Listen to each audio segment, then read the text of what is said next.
E agora, Empreenda Geek, com Anderson e Daniel. Boa tarde, galera, beleza? Aqui é Anderson Teixeira, seu coach de carreira, e o poderoso Daniel. Beleza, man? Beleza? Bom, galera, hoje estamos aqui para bater um papo especificamente sobre a liderança no empreendedorismo. Isso é um fator muito importante, né, Dani? Porque para o cara que quer ser empreendedor tem que ser um líder, né? Sim, que eu acho que já até é importante a gente começar mencionando, por exemplo, do tipo de líder que, na verdade, a gente nem chama de líder, né? Que seria, por exemplo, o líder autoritário, que acontecia muito antigamente, assim. Era o chefe. Que hoje a gente chama de chefe, né? E essa diferença principal, assim, que é gigantesca do chefe e do líder, né? E que eu acho que já é até legal a gente já começar um pouco a falar sobre isso, porque qual que é a diferença, assim, do chefe e do líder? Tem alguma ideia aí do Anderson? Olha, o chefe antigo era aquele assim, manda quem pode, obedece quem tem juízo, né? É bem por aí. Essa frase pra mim marca muito. E o líder é o cara que tem um papel de desenvolvimento muito grande, né? E de fazer chegar no resultado com o time. Sim, então, porque ele entende de que ele faz parte daquilo, né? Da equipe também. Exatamente. Já o chefe não, ele só delega, coisa que o líder também faz. E não é que ele não faz. Ele delega, mas ele entende de que o fracasso é da equipe e não dele. Certo. Né? Então ele não assume, por exemplo, esse papel onde eu tô aqui nessa posição na frente deles e ele entende de que, na verdade, a linha de frente é a equipe e ele não é linha de frente, ele é o último, lá atrás. Então se a gente não conseguiu algo que a gente estava conquistando, a culpa é da equipe, não é minha. Entendi. Né? E coisa que, por exemplo, a gente vê em diversos programas, assim, o quanto o papel, por exemplo, do que o líder faz dentro de algumas equipes, ele é fundamental. Quer dizer, a equipe falhou, a pessoa vai direto no líder. Por que você acha que a sua equipe falhou? E etc, etc, etc. É uma cobrança diferente, né? Quando você olha, por exemplo, 15, 20 anos atrás, você pegava os líderes e tinha um perfil de chefe, né? E isso na maioria das empresas, talvez com raras exceções, bons chefes que já se percebiam como uma forma de liderança e como atuar dessa maneira, junto com os seus times. Mas dentro da vida organizacional, por exemplo, eu trabalhando com recursos humanos desde 99, o que eu vi foi uma transição de quem era chefe para líder.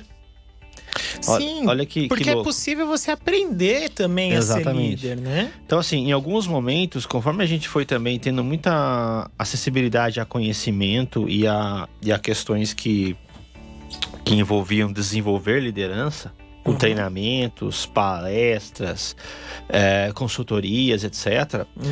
Com todo esse contexto, a gente foi desenvolvendo pessoas que tinham o papel de chefe para se transformarem em líderes, né? Sim. De verdade, com uma postura diferente e tal. Em alguns casos, tinham caras que simplesmente voavam, né? Líderes que voavam. Em outros casos, o que acontecia? O cara sentia que realmente ele não tinha condição de ser líder e que o papel que ele aprendeu a ser como chefe deveria ficar daquela forma, entendeu? Então existia uma resistência, uma crença limitante sobre o que ele poderia atuar, e para ele o aprendizado era muito mais difícil. E aí, só para completar, para não perder o raciocínio, uma coisa também que veio muito forte de lá para cá e que ajudou nessa questão do papel do líder, da forma humana do líder atuar, é a questão das mulheres terem entrado mais para esse mercado de desenvolvimento como líderes. Então a gente começou a trazer mais mulheres para o papel de liderança. O que é ótimo, né? Perfeito. E eu acho que isso também deu uma mudança nessa chave, porque a mulher tem uma percepção muito mais humana nesse contexto. Isso, e é por isso que eu acho ótimo também o papel da mulher em cargos de liderança, que elas desempenham assim de uma forma que é exemplar. Porque traz essa, vamos dizer assim, uma pegada mais humana mesmo, de olhar para aquela pessoa e não entender de fato só de negócio. Só o resultado, né? Não deu certo, resultado tá errado. Como uma forma de 1 mais 1 é igual a 2. É uma coisa que é muito mais orgânica e isso é muito legal. Só que, falando ainda a respeito, por exemplo, desse chefe, né, que ele se encontrava mais resistente para, por exemplo, em treinamentos de liderança e tudo mais, é o tipo de pessoa que costuma ter uma visão que, bom, a minha empresa já tem, sei lá, 40 anos e sempre deu certo desse jeito. Quem é você para me dizer o que eu tenho que fazer agora? Exato. E não é que a gente tá dizendo que você tem que fazer ou que você não tem que fazer. É que, na verdade, em 40 anos, muita coisa mudou. Por exemplo, eu não era nascido. Mas assim, muita coisa mudou. Em termos de tecnologia, mudou muito. O mundo mudou. Em termos de seres humanos, também mudamos. Então, mas uma coisa que no nosso caso especificamente, olhando para trás, um exemplo: multinacionais e empresas familiares. A minha percepção é que as multinacionais começaram essa guinada muito antes, né, de uma forma muito mais específica. Sim. E se falando de Brasil. E depois as empresas familiares começaram a trazer isso. Mas aí, o que eu quero chegar com isso? Na empresa familiar, empresa nacional, por exemplo, é importante que a alta liderança capte esse movimento e venda isso como uma mudança cultural. Porque se não parte da alta liderança isso, uma coisa que é patrocinada, que sai da comunicação lá de cima e cascateando para baixo, como isso sendo um novo modelo de papel do líder na organização, para as empresas nacionais isso era até uma utopia de você conseguir fazer, porque muitas vezes você tinha líderes e donos de grandes corporações que tinham uma cabeça mais voltada para um jeito antigo de ser líder, né? E é o que dava certo. Sim, É que antes esse modelo autoritário ele funcionava, claro que funcionava. Só que assim, antes era visto, você funcionava na base do medo, porque você tinha medo de perder aquele seu emprego. Só que, por exemplo, se a gente for passar em termos de negócios e o quanto de resultado aquilo gerava, você tinha, sei lá, 1/3 do que era possível de ter se você tivesse uma gestão um pouco melhor, mais humanizada. Certo. E quando a gente vai lidar, por exemplo, com uma pessoa que ela é mais resistente, que entende de que não, sempre deu certo desse jeito e eu vou continuar assim, você tem que mostrar, tá, olha só o que uma gestão humanizada faz. Você tem um resultado muito maior, né? Porque as pessoas começam a trabalhar mais empolgadas, mais motivadas e se sentem pertencentes àquela empresa. Quando você fala, por exemplo, da identificação do profissional com a marca da empresa, com a missão da empresa, visão, valores. Como aquilo está amarrado com a perspectiva e o que é visão e valor cultural do colaborador que está ali trabalhando. Sim. Então essa conexão entre empresa e colaborador, ela se passa também muito pelo líder. E quando você fala, por exemplo, né, que é o nosso tema, a gente já fez essa introdução da liderança, né, de como é o líder antigo, o líder atual, etc. Mas quando você aplica essa liderança no empreendedorismo hoje, o foco é aquele líder coparticipativo, aquele líder comunicativo, aquele líder que ajuda o seu time a chegar no resultado. Sim. E que ele compartilha tanto as vitórias como as derrotas. E nesse contexto, o que acontece? Quando a pessoa chega no cargo de liderança e ele é empreendedor, ele precisa treinar e desenvolver essas competências. Porque muitas vezes o cara tem um perfil de líder, ou ele se vê como um líder, por exemplo, o cara foi promovido, ele era ótimo tecnicamente, e aí a empresa foi lá e promoveu ele como um líder, né? De repente, algumas características que estavam sendo vislumbradas que ele poderia ser promovido como líder. E aí você precisa preparar essa pessoa para ser um líder, né? Sim, que é crucial. E aí, nesse contexto, no empreendedorismo, é importante que o empreendedor busque um auxílio, uma consultoria, um processo de coaching de liderança, um profissional, por exemplo, que trabalha com psicologia organizacional. Sim. Para que ele possa entender de que forma ele vai desenvolver ao seu papel como um líder e como que isso vai impactar no seu time e no seu resultado. Até mesmo como trazer mais embasamento, por exemplo, para as empresas que pretendem contratar, ou não necessariamente contratar, mas promover uma pessoa X para esse cargo de liderança. Será que essa pessoa X ela é realmente o mais eficiente para um cargo de liderança? Não é porque ela é muito boa numa técnica que significa que ela é boa como liderança. Sim. Né? Que ela é um bom líder. Porque um líder requer outras habilidades que talvez pouco implica na técnica. Sim. Porque o importante é saber como delegar, por exemplo, para que outras pessoas façam o trabalho técnico e operacional, para que ele continue tendo, por exemplo, um pouco mais de visão estratégica, um pouco mais de planejamento e um pouco mais, bem mais na verdade, de como lidar com pessoas, que vai lidar com o operacional. Sim, porque a gente até comentou outro dia que a fórmula da organização ela é P mais P igual a R. Processos mais pessoas igual a resultado. Sim. Então, são as pessoas que fazem as coisas acontecerem. E o líder é o cara que faz esse time andar e faz esse time entregar resultados. Por exemplo, você pega um time de vendas, hoje você olha para um time de vendas, você tem, por exemplo, uma característica que é muito fundamental. Todos os anos os caras precisam entregar um resultado maior que o ano passado. Né? E Sim. Isso é uma alavanca mental, né? De motivação e etc. para fazer o time entregar o resultado. E o líder é o cara que faz essa movimentação. E o quanto pode ser frustrante quando não acontece, por exemplo. E aí, como é que o líder atua, né? Exatamente. E Porque quando tá tudo bem, é maravilhoso ser líder, né? Ganhamos, nossa, perfeito. Só que quando perdeu, aí que tá o problema, né? Como ser líder na derrota, né? Exato. Você dá um tema de um livro, hein? Como que você vai administrar ali e gerir a sua equipe quando não atingir os resultados esperados? Exatamente. Né? Bom, por exemplo, vamos pegar então o papel do líder para a gente conceituar melhor também. Na parte do desenvolvimento. Então a gente estava falando assim, mas a gente tem um líder que foi promovido e ele precisa se desenvolver como líder. E de repente ele é um cara que tem um conceito técnico muito forte. Sim. E foi promovido às vezes por tempo de empresa. Antigamente era muito comum isso.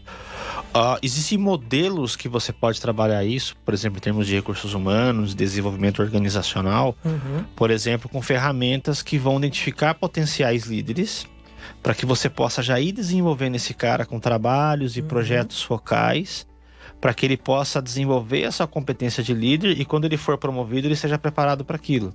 Sim, você não precisa necessariamente promover e aí começar... Exatamente. Que, na verdade, é um caminho inverso, né? Exatamente. Por exemplo, existe uma ferramenta que eu usei muito tempo, que chama Ninebox. Então você tinha as caixinhas com os talentos, não vou entrar em detalhes aqui, mas você tinha o talento que estava pronto para ser promovido para uma próxima etapa e tinha os caras que estavam como talento sendo observados. E nessas caixinhas você ia situando esses caras com avaliações de performances periódicas. Obviamente que existia uma constituição de um time dentro da empresa para analisar essas performances periodicamente e para identificar onde estavam os pontos de melhoria. Precisa de um treinamento, precisa participar de um outro tipo de projeto que vai desenvolver tal competência. Sim. E quando a gente está falando de mundo organizacional, mas quando você pega isso e coloca para o empreendedor, o que acontece? De que forma o empreendedor pode ser o melhor líder? Aplicando essas ferramentas. Sim. Contratando uma consultoria, contratando um consultor, fazendo um processo de identificação das suas características principais como um líder. E aí, no caso do empreendedor, por exemplo, que atua numa empresa pequena, ou até mesmo o cara que é um empreendedor individual e que trabalha com consultores ou prestadores de serviço, que ele precisa liderar naquele âmbito do trabalho dele, seria fundamental que ele se conhecesse, ter o autoconhecimento para partir para o autodesenvolvimento. Sim. E nesse processo, por exemplo, se ele contrata, por exemplo, um coaching de liderança, um business coach, por exemplo, a primeira coisa que ele precisa fazer é uma avaliação de assessment comportamental. Ele precisa ter uma avaliação de DISC, por exemplo, para identificar onde estão os pontos fortes dele, os pontos de melhoria. E aí você vai desenhar uma estratégia, um plano de ação para ele melhorar aquilo que ele quer focar naquele momento e seguir com esse processo, logicamente aplicando isso com as ferramentas corretas e desenvolver essas competências e experiências para se tornar o melhor líder, tanto dentro de uma empresa, tanto como empreendedor.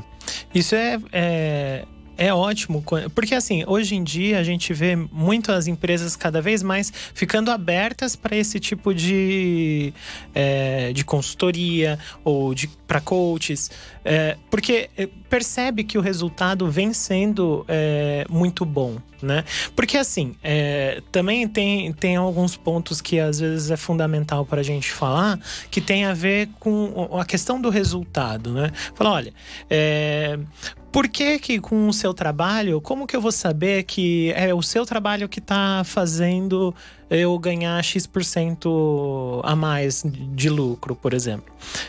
Não dá para necessariamente saber disso. É uma hipótese, porque você, antes do trabalho você tinha X e agora você tem Y depois do trabalho. Ah, mas eu também ajudei a implementar alguns sistemas, eu fiz isso, eu fiz aquilo. Ok, isso tudo também é válido, por que não? Né? Só que a gente trabalha numa área que às vezes é um pouco nublada em termos de resultado que é, sabe, tangente, pegável ali, tipo, diferente palpável. de uma área de vendas, uma área de produção que entrega menos custo, mais performance ou um aumento de vendas. Diferente também de uma consultoria financeira. Sim. Onde você vai trabalhar com o número é abstrato, ok? Mas é uma coisa que você realmente consegue ver ali acontecendo na prática. Já a consultoria de RH, o coaching, ele acontece de uma forma que ela é um pouco mais, assim, abstrata, de uma forma que realmente não dá para ver. Você só vê o grupo interagindo mais, você começa a ver a liderança não sofrendo tanto, porque é um trabalho que o peso do líder, ele tem uma carga, né, de trabalho e de responsabilidade, principalmente em cima dele, que é enorme. E aí você começa a ver essas pessoas se interagindo um pouco mais, começa a ver que eles não estão levando tanto problema para casa. Quer dizer, significa que seu trabalho deu certo. Mas isso também implica, por exemplo, no resultado financeiro da empresa. Só que não dá para você não é uma quantificação rápida, é uma construção. Por exemplo, como que eu construo uma marca de uma empresa, um employee branding, onde os meus colaboradores defendem essa marca como sendo uma marca que eles acreditam. Sim. Através do desenvolvimento de carreira, desenvolvimento de pessoas, o ambiente de trabalho. Aí, para você fazer essa medição, você vai conseguir fazer através de uma pesquisa de cultura da empresa, né? Uma pesquisa que vai identificar pontos chaves, e aí precisa ser uma pesquisa bem feita, com uma empresa bem estruturada, com informações confidenciais, para você levantar esses KPIs. Hoje a empresa tem um nível X de reconhecimento dos seus funcionários, daquilo que eles entendem que está legal, que precisa melhorar. Uma pesquisa de clima. E aí, a partir daqui, o que eu quero melhorar? Eu quero que a pesquisa daqui para o ano que vem, ou daqui 2 anos, ela seja feita de uma maneira onde eu tenha impactos de, sei lá, 10%, 15%, 20%. Quero melhorar principalmente em 3 pontos, sei lá, comunicação, liderança, desenvolvimento de carreira. E aí a empresa tem que estar preparada com orçamento, com estrutura, cascateando isso desde a alta liderança, que tem que entender o impacto disso a médio e longo prazo. É que você falou, o resultado não está imediato. Mas se você conseguir fazer uma aplicação já pensando em médio e longo prazo, você já tem um norte que você consegue trabalhar. Sim. E aí, uma das coisas que eu queria trazer para a gente comunicar, para a gente falar, na verdade, de algumas coisas que são importantes para o líder. Por exemplo, eu tinha separado aqui as 4 competências que são mais importantes para o líder. Manda pau. A primeira competência que é importante para o líder é a parte da comunicação. A comunicação do líder, ela precisa ser de qualidade, ela precisa ser uma comunicação que ela escuta para depois falar. Né? É meio que o processo de coaching, né? Tem muitos líderes que fazem formação em coaching para poder entender muito mais seus colaboradores. Sim, porque a comunicação também tem muito a ver com o quanto de feedback que é dado e como também, né? Esses feedbacks são dados dentro da empresa. Porque eu já tive a oportunidade de falar de que eu ia participar de um feedback onde só a pessoa falou. E quando ela terminou de falar, ela... Ok, pode ir embora. Tá liberado. Entendi. Não é bem um feedback isso daí, é um comunicado, né? Mas tudo bem. Então, assim, como é que você, como líder, tá fazendo esse feedback? Você tá escutando também? Porque não é só falar, né? Claro que a gente tem muita vontade de falar tudo aquilo que está acontecendo e etc. Mas quando você ouve, você aprende. Então, mas aí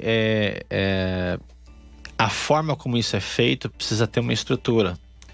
Sim. Então, por exemplo, se você fala de comunicação, de você precisa ter um feedback efetivo, você precisa criar uma condição estrutural, uma ferramenta, algo que o cara consiga se abrir daquilo que ele entende que seja importante falar. E não ficar, de repente, com medo de falar, porque ele vai ter medo de ser mandado embora ou ter algum tipo de retaliação. Mas vamos lá. A segunda competência que ele precisa ter é a parte de treinar. Treinar os seus colaboradores. E aí, esse treinar, ele envolve uma coisa que a gente chama de liderança situacional. Por quê?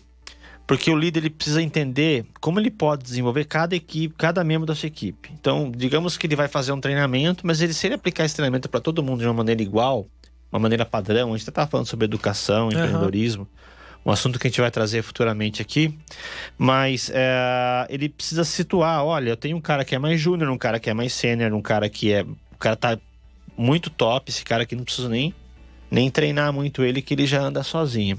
E aí tem 4 níveis. Então, assim, tem aquele primeiro nível, que é o colaborador novo, que não entende a cultura da empresa, que ainda está se adaptando. Esse cara, o líder tem que estar muito junto dele para fazer esse cara andar. É como se fosse um bebezinho, ele precisa estar aprendendo ali com alguém que seja o adulto da corporação. O segundo cara é aquele cara que já é um adolescente, uma criança, mas é uma criança que sabe andar, que sabe comer, que sabe ir no banheiro, mas precisa estar de olho para ver o que está acontecendo. Sim. O terceiro cara para essa liderança situacional é o adolescente. É o cara que sabe, pensa que sabe o que está fazendo tudo, mas também você tem que estar de olho nele. Sabe que tem potencial, mas tem que dar as coordenadas para que ele não extrapole muito, porque esse cara tem muita energia para gastar. E o último nível desse quadrante é o cara que já é um adulto, um cara sênior, um cara que já conhece e já consegue andar sozinho e é responsável pela entrega dos seus resultados. Talvez esse cara, o adulto, por exemplo, ele também poderia ser um dos líderes, né? Mas ele não é por outras questões. A questão é de, por exemplo, que você está falando, precisa olhar, precisa tomar um cuidado. É no sentido de supervisionar, mas não é de deixar, por exemplo, seu funcionário com uma paranoia. Do tipo, nossa, eu não posso errar porque o cara tá aqui atrás. Não é bem assim, sabe? É dando toques, é sendo acolhedor no momento que precisa acolher, entende? É mais ou menos por aí. E dentro desse contexto, o líder pode ter outras situações na liderança situacional, que esse cara aqui, ele é sênior, ele é o adulto do processo. Mas de repente entrou um sistema novo, ele passa para o primeiro quadrante. Ele passa a ser uma criança porque está aprendendo. Eu preciso ir lá e ajudar esse cara a caminhar com as devidas proporções. E até em termos do treinamento, eu costumo sempre fazer nos meus treinamentos um questionamento, por exemplo, do treinamento quando é um treinamento em equipe, né? Para desenvolver equipe. Que vocês são um grupo ou vocês são uma equipe? Normalmente o pessoal fala, não, a gente é uma equipe. Tá, o que é uma equipe então? O que é um grupo? Tá, tem a ver com um objetivo em comum? Tá, legal. Então o objetivo comum, por exemplo, das pessoas que estão num ponto de ônibus é pegar o ônibus. Eles são uma equipe então? Não é. Então, pera lá, vamos começar de novo. Muda. Então é fazer essas reflexões, por exemplo, o que é que tem aí na sua empresa? É um grupo ou é uma equipe? O que precisa acontecer para que eles se tornem uma equipe? E a organização, ela é um organismo vivo, né? Sim. E a organização, com as trocas de pessoas, de processos, entrada de novos produtos, novos fornecedores, novos clientes, essa mecânica que chega a ser, entre aspas, biológica, ela vai acontecendo de uma maneira que a empresa precisa se adaptar. E aí o perfil do líder precisa adaptar também com relação a essas questões. Sim. Porque em cada momento ele está sendo desenvolvido. O que eu tinha comentado anteriormente na ferramenta Ninebox, ela também serve para que você possa desenvolver o pipeline para você poder ter novos líderes. Então, eu tenho um líder aqui que é um gerente, vai virar diretor, mas na hora que ele virar diretor, eu já tenho um cara que é coordenador, que vai virar gerente. Então, te ajuda também nessa fase de transição. E por que isso é importante para o empreendedor que tem uma equipe embaixo dele? Porque vai evitar com que ele tenha impacto maior na sua organização, numa troca de liderança. Outro exemplo, eu tenho um cara que é um bom gerente ou um bom diretor, o cara que entrega o resultado, e esse cara de repente recebe uma proposta para uma outra empresa. Acontece muito com o empreendedor que está numa empresa pequena e tem um cara que vai para uma empresa grande. Sim. Né? Que aí também não dá para competir com salário e benefício. O que acontece nesse momento? Muitas vezes acaba acontecendo uma ruptura para o empreendedor. Puta, vou perder um cara que é um talento que vai impactar o meu negócio. Se ele já está preparando alguém para substituir aquela pessoa, ele consegue fazer essa movimentação. Por quê? O que acontece normalmente? O empreendedor perde o talento e o empreendedor, sabendo que ele perdeu o talento, em alguns casos o próprio empreendedor vai lá e assume aquela posição e ele perde o foco em pensar na parte estratégica, na parte comercial, na parte de relacionamentos, etc., que é onde ele precisa ter o foco, além da gestão da empresa. Até, por exemplo, pode surgir aí na cabeça do pessoal e falar assim, tá, mas como é que, por exemplo, eu vou saber de que aquela pessoa vai sair ou não? Não dá para saber. Falar, então, quando a gente falou, por exemplo, da parte da comunicação, tem muito a ver com isso. Quanto você consegue conhecer aquele seu funcionário, aquela pessoa que está ali no cargo de liderança, mas, por exemplo, supondo de que você seja o dono da empresa e tudo mais, você vai ter ideia do quanto você conhece e o quanto ele está satisfeito ou não, o que ele busca para a vida dele, se realmente a sua empresa é uma coisa que ele vai querer para a vida ou se ele vai querer até um período. E isso é um KPI, já que ele precisa ter isso levantado, ele precisa ter essa informação. E ele precisa saber quem é o talento que ele não pode perder, e que se ele perder, quem é que ele vai substituir. Exato. Se ele já está à frente nisso, ele já tem ideia do que ele vai precisar fazer, ele já tem um planejamento e vai fazendo esse processo acontecer e tudo com calma. Isso é fundamental até pela preservação do negócio, né? Bom, a terceira competência que eu queria destacar aqui é a questão de engajamento. Então, o líder ele precisa... dentro do engajamento ele tem 3 R's que a gente separou aqui. Primeiro R é sempre reconhecer, mesmo quando não é esperado, e isso é importante porque o reconhecimento através de prêmios e etc, isso tem um impacto organizacional, né? Status do colaborador, né? O clima organizacional melhora. A parte da recompensa, ou seja, tem que ter programa de meta, tem que ter programa de PLR, tem que ter programa de bônus. Sim. Você tem que ter uma recompensa financeira também, não só o reconhecimento. O PLR, né? Isso. E a remuneração, que é o salário que acompanha as etapas do colaborador na carreira. Vai ganhando promoção, vai ganhando aumento de salário. Obviamente, olhando o mercado, olhando uma faixa de remuneração que seja também atrativa para você poder manter esse talento. E que não necessariamente, às vezes, precisa ser em termos de remuneração em dinheiro.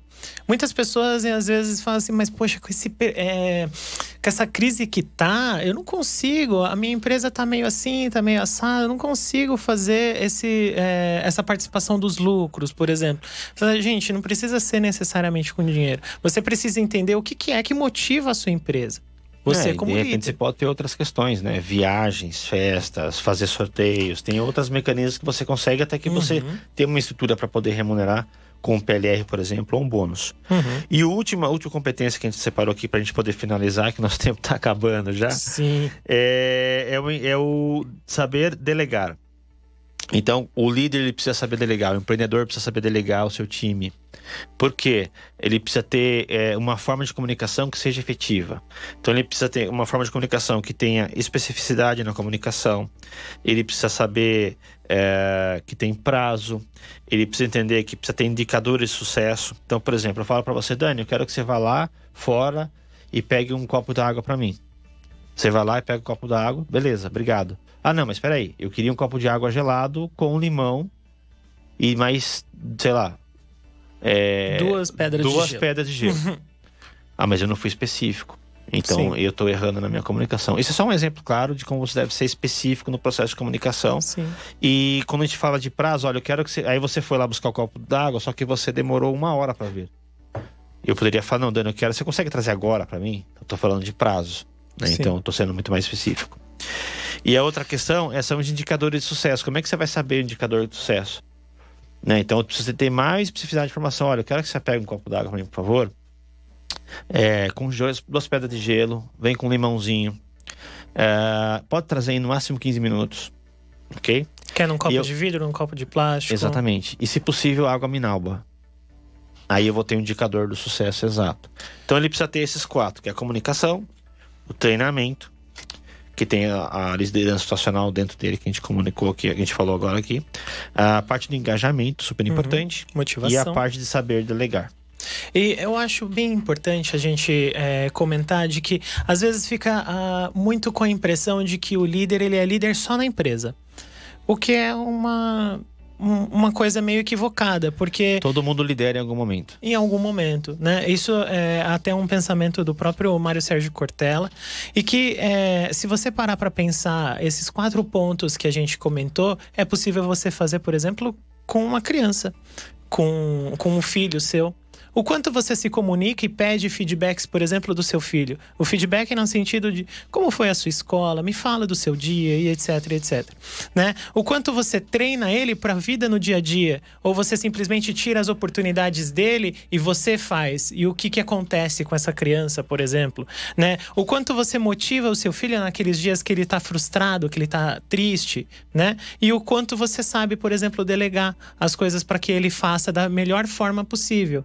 Que atenda, por exemplo, as suas expectativas como pai, como mãe, né? Então, assim, todo mundo é líder em algum momento da vida de alguém ou de alguma coisa. Você tem que saber só a melhor forma de como fazer isso.